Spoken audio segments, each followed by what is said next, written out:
चुनाव में भी लगातार हम लोग मांग करते रहे और हम लोगों का गठबंधन का ये वायदा था रोजगार देने का, नौकरी देने का। यही मांग अब हम लोग सरकार से करते रहे हैं, लेकिन सरकार कान में तेल डाल के सोई हुई है। सभ्य समाज में या किसी भी देश में किसानों पर पानी का बोतल फेंकवाना, शिक्षकों पर लाठीचार्ज होना, ये अपने आप में दर्शाता है कि लोकतंत्र लोक लज्जा पर चलती है।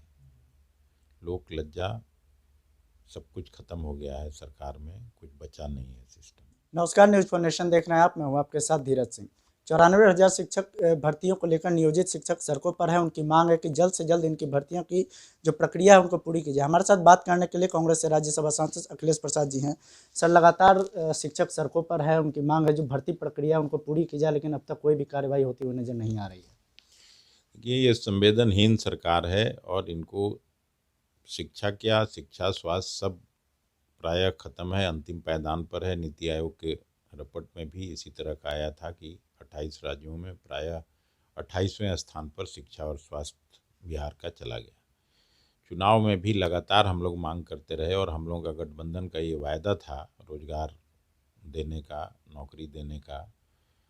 यही मांग अब हम लोग सरकार से करते रहे हैं, लेकिन सरकार कान में तेल डाल के सोई हुई है। नीतीश जी खुद उलझन में है और आपसी अंतर कलह में जूझ रही है सरकार। उनका एक्सपेंशन नहीं हो पा रहा है। भारतीय जनता पार्टी सरकार पर दबाव डाल के और नीतीश कुमार पर दबाव डाल के ये काम नहीं होने दे रहा है। शिक्षकों का मांग जायज़ है, हम लोग शिक्षकों के साथ खड़े हैं।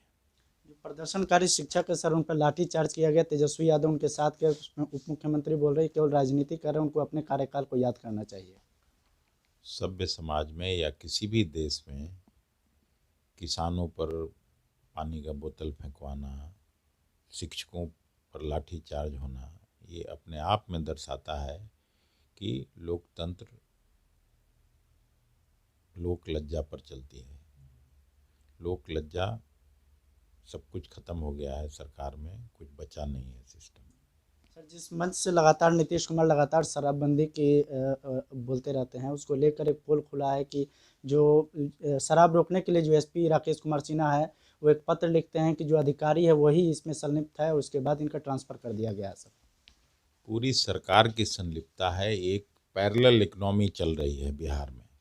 शराबबंदी से किसी को कोई फ़ायदा नहीं है, उल्टे काला बाजारी हो रहा है शराब का। घर बैठे मिल रहा है शराब ऊंचे दाम में और सरकार इसको रोकने में विफल रही है। नीतीश कुमार केवल नारा गढ़ने का काम करते हैं, उसको सरजमीं पर रोकने में विफल रहे हैं।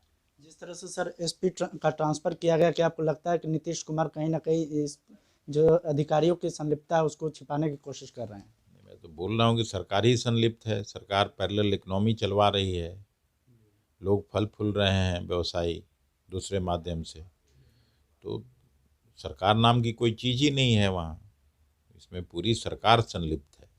रुपेश हत्याकांड की सर लगातार दिन पर दिन कटता जा रहा है, लेकिन अब भी पुलिस को कोई सुराग मिलता हुआ नजर नहीं आ रहा है। मैं बार बार कह रहा हूँ कि लॉ एंड ऑर्डर नाम की कोई चीज़ नहीं है। यही लोग राम राज्य लाने की बात करते थे और अब जंगल राज कह कह के आए थे सत्ता में, और ऐसा जंगल राज आज़ादी के बाद कोई सरकार लॉ एंड ऑर्डर जैसा चला है। रुपेश का जो हत्या हुई, आज तक उसके बारे में कोई सुराग नहीं, कुछ नहीं। पटना राजधानी है बिहार का, और वहाँ पे जिस तरह से हत्या हुई तो वो तो सीधा सरकार के छाती पर गोली मारने जैसा हुआ। सरकार की ओर से सर लगातार कहा जा रहा है कि पुलिस छानबीन कर रही है, असली दोषी को पकड़ा जाएगा, जल्दबाजी में किसी गलत आदमी को ना पकड़ लें। पकड़ें तो कौन है? लोगों को के पास ये खबर भी तो आए कि किसने हत्या की। आखिरी सवाल है कि जिस तरह से सर लगातार सरकार की ओर से दुआई दी जाती है कि 2005 से पहले क्या हालात थी, अब क्या हालात है, उस पर कंपेयर करके तो ये देखा जाए तो अभी का माहौल बढ़िया होगा। ये तो मैं बता चुका, एक ही बात बार बार नहीं बोलूँगा ना। ठीक। चलिए, हम सब तो ये थे अखिलेश प्रसाद से, जिनका साफ तौर पे कहना है कि जो असली अपराधी होंगे उनको जल्द से जल्द पकड़ा जाएगा। फिलहाल इस वीडियो पर आपकी क्या राय है, हमें कमेंट बॉक्स में बताएं। अब तक हमारे न्यूज़ फॉर नेशन चैनल को सब्सक्राइब नहीं किया, चैनल सब्सक्राइब कर लें, और इस वीडियो को अगर फेसबुक पर देख रहा है तो पेज को लाइक करें और फॉलो करें। शुक्रिया।